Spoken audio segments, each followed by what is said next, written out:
सोमवार को जब बता दें कि झारखंड लोकतांत्रिक क्रांतिकारी मोर्चा के केंद्रीय अध्यक्ष विधायक जयराम कुमार महतो ने गुरुवार को नामांकन के लिए जाने से पहले अपनी मां का आशीर्वाद लिया। वहीं डुमरी पहुंचने से पहले तरंगा के मंदिर और ग्राम देवता में मत्था टेका। इस दौरान तरंगा की महिलाओं ने चंदन टीका लगाकर आरती उतारकर नामांकन के लिए डुमरी रवाना किया। जयराम गुरुवार को डुमरी अनुमंडल पदाधिकारी के समक्ष पर्चा दाखिल किया।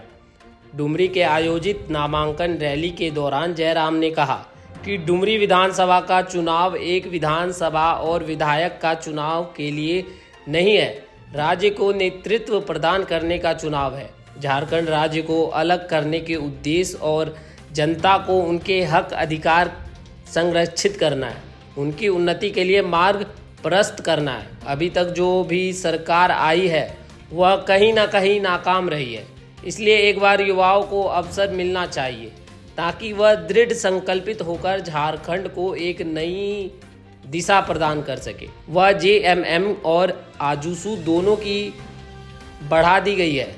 यह झगड़ा महतो ने 2024 के लोकसभा चुनाव में गिरिडीह सीट से भाग लिया था और उन्हें भारी मत मिले थे।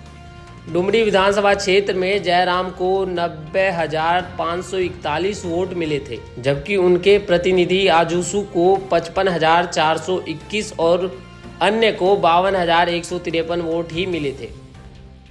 पूरे गिरिडीह से जयराम को 3 लाख से ज़्यादा वोट मिले थे। इस परिणाम में ही जेएमएम राजू दोनों की परेशानियों को बढ़ा दी थी और अब जिस तरह की भीड़ जयराम के नामांकन रैली में दिखी उसने तमाम राजनीति पंडितों को हैरान कर दिया। 2024 के लिए युवा नेता जयराम महतो ने डुमरी विधानसभा सीट के नॉमिनेशन फाइनल किया। अपने नामांकन में उन्होंने अन्य जानकारी के साथ अपनी संपत्ति का ब्यौरा दिया। जयराम महतो द्वारा चुनाव आयोग को दिए गए ब्यूरो में बताया गया कि उनके पास मात्र 38,000 है, जबकि भारतीय स्टेट बैंक के 3 खातों में मिलाकर 5,300 और बैंक ऑफ इंडिया के अकाउंट में 12,674 रुपये है। इसी तरह इनके पास खेती की जमीन नहीं है, ना ही इनके द्वारा जमीन में निवेश किया गया है। चित्रपुर गोला में चेरा महतो के पास 5,450 स्क्वायर फीट जमीन है, जिसमें 1,000 स्क्वायर फीट में मकान बना हुआ है। अपने हलफनामे में जयराम कुमार महतो ने कहा कि उनके खिलाफ 14 मुकदमा दर्ज है। इन 14 मुकदमों की जानकारी जयराम ने नामांकन पत्र के साथ दिया है। जयराम के नामांकन पत्र के साथ एक एफिडेविट भी दिया गया है, जिसमें कहा गया है कि वह राज्य सरकार की गलत नीतियों के खिलाफ लगातार आंदोलन करते हैं। उनके खिलाफ 14 मामले दर्ज है। यह झारखंड मुक्ति मोर्चा का गढ़ रहा है। डुमरी विधानसभा में दुबे विधानसभा सीट जेएमएम का गढ़ रहा है। यहाँ लगातार झारखंड मुक्ति मोर्चा जीतता रहा है। अभी वर्तमान में यहाँ की विधायक बेबी देवी है, जो हेमंत सोरेन की सरकार में मंत्री है।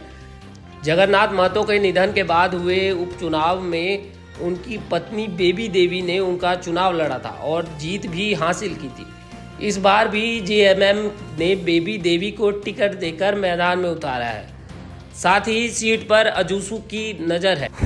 बात आबादी निर्णायक होने की स्थिति में आजसू भी यहां मजबूती से अपनी दावेदारी पेश कर रहे हैं, लेकिन जयराम की जनसभाओं में और नामांकन रैली में जिस तरह की भीड़ उमड़ रही है, इससे तमाम पार्टियों की नींद उड़ गई है।